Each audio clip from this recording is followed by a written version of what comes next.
Hey everyone, quick fuck. Hey guys. Okay, so today I almost died.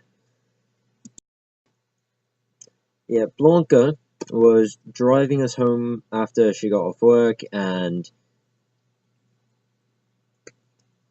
I'll show you. Oh well, that's a wonderful crotch shot you guys are getting there. But okay, so say this car is my dad's car that he allowed me to drive because he had taken a drink today, and that was at dinner time, so we had to go pick up Blanca. So I drove him to her work. So now we are at her work, we pick her up, and we're coming back, and she's the one driving. Now, don't mistake me, she is getting a lot better than she was at first, but she definitely needs more time on the highway, preferably without me in the car. Alright guys, so this car is my dad's car with me, Blanca, and my dad in it. So we're setting the stage over there. This is every other car that passed us. This is a Dodge Viper, and it is a beautiful car, just as nice as many of the other cars that passed by us. And here, I'll simulate for you.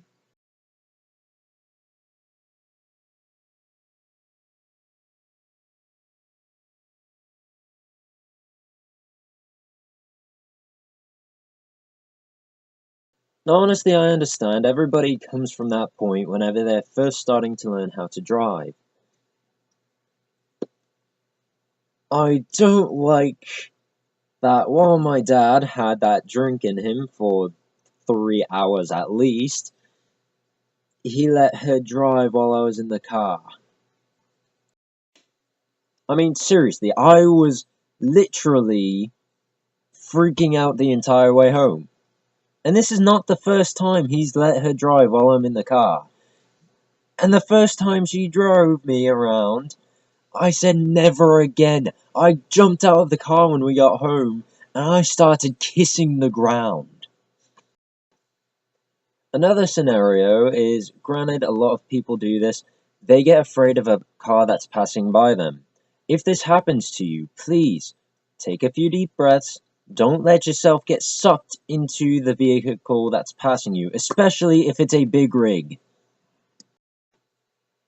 God, some people just should not be driving at this point in their lives. And it was a lot different in the past. A lot of people, when they were younger, they actually had to watch how their parents were driving or how somebody was driving them around.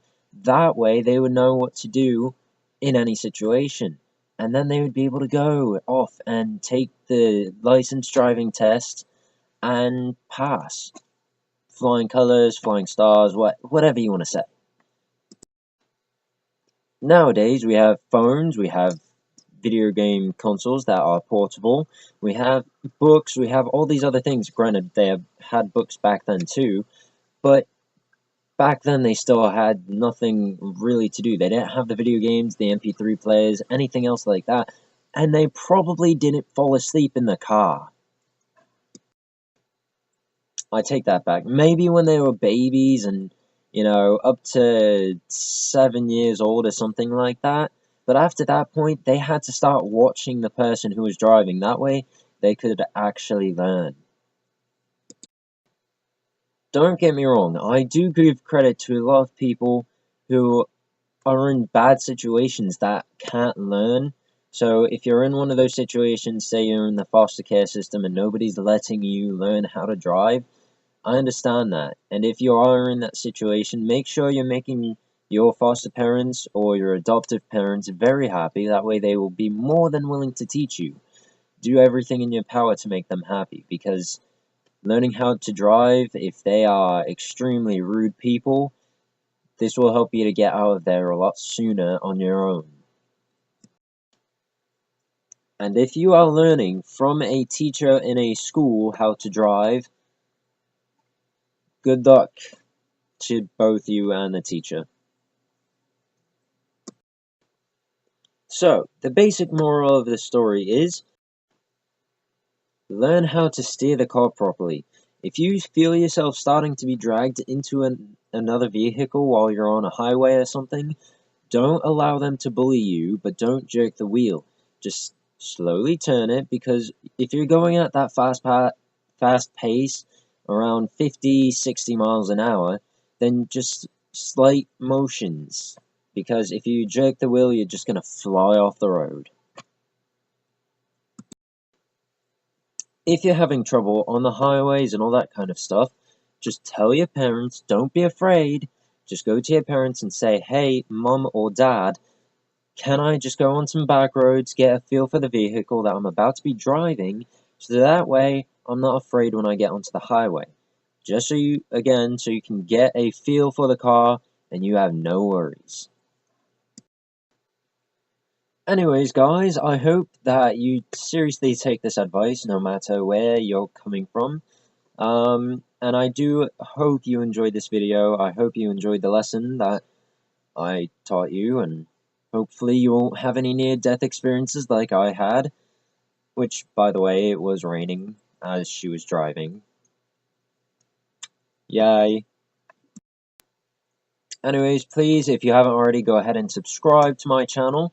And leave a comment down below about any near-death experiences that you've had with siblings who are just learning how to drive, whether they be blood-related, maritally related, or foster-related.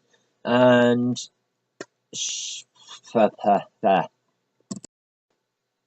if you did like this video, please go ahead and thumb me right down there. You'll actually be able to see a big thumbs up. Yeah. And please go ahead and share with all your friends, because maybe they're going to be in a position where they're going to be gripping the oh shit bar the entire drive home, white knuckling that damn thing. Bye guys, see you tomorrow.